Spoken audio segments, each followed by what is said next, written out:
A man was caught up to the highest possible reality. He called it paradise.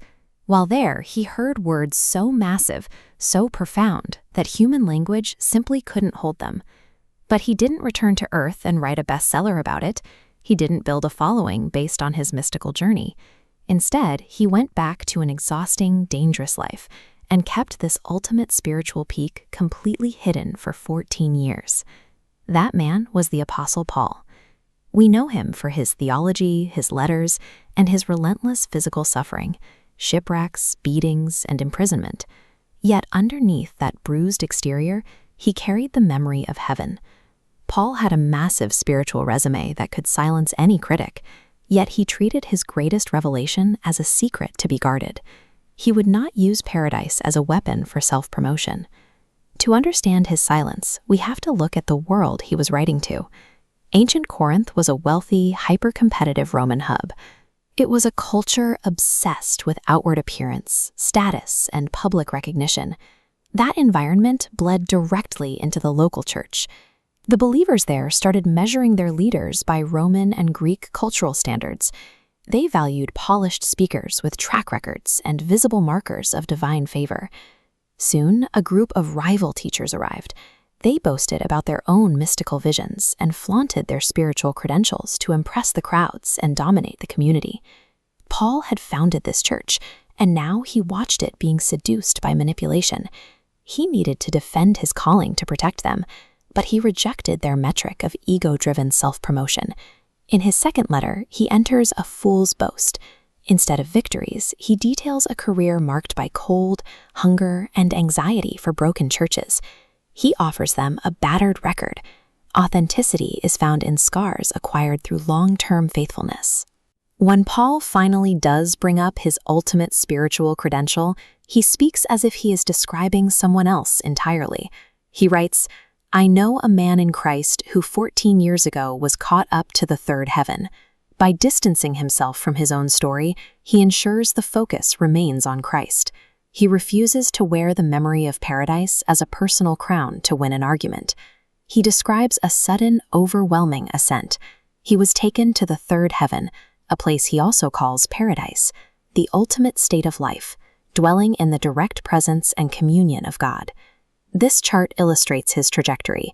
We see the ascent moving upward, but then the description stops entirely. Paul offers no map.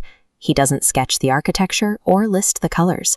He draws a hard boundary right at the edge of the experience. Paul's restraint transforms the vision into a foundation for trust. By withholding the details, he ensures the focus remains on the certainty of the promise. He provides exactly one detail about what occurred in that realm. He heard ineffable words, and he immediately adds that it is unlawful for a human being to utter them. He even admits he doesn't fully understand how the event happened. Twice, he writes that whether he was in his body or out of his body, he does not know. Only God knows. He accepts his human limits without embarrassment. We live in an era where private pain, answered prayer, and spiritual milestones are frequently packaged into public content. Paul held the greatest revelation of his life in total silence for over a decade. There is a deep reverence in that restraint.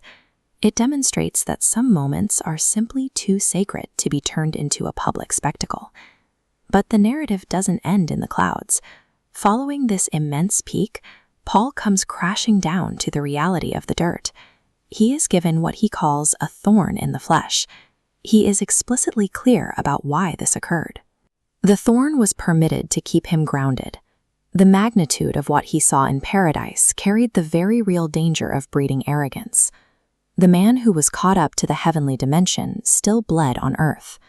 A profound encounter with God did not make him immune to exhaustion, physical weakness, or daily distress.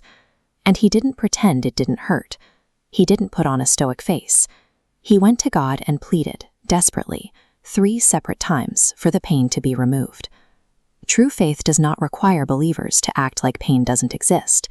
It involves taking that raw, unfiltered agony directly to the sovereignty of God. The answer Paul received was not the immediate relief he begged for. The thorn stayed.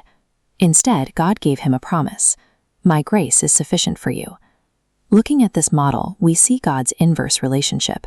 As human self-sufficiency drains to zero, reliance on divine strength fills the void completely. Grace becomes an active, structural force, God physically supporting a man who has run out of his own strength. The competitors in Corinth demanded invincibility, but Paul embraced his limits. He gladly boasted in his weaknesses, knowing they were the exact places where the power of Christ could rest upon him in the ordinary grind of life. The man who touched the third heaven found his most profound strength back on the ground. Maturity is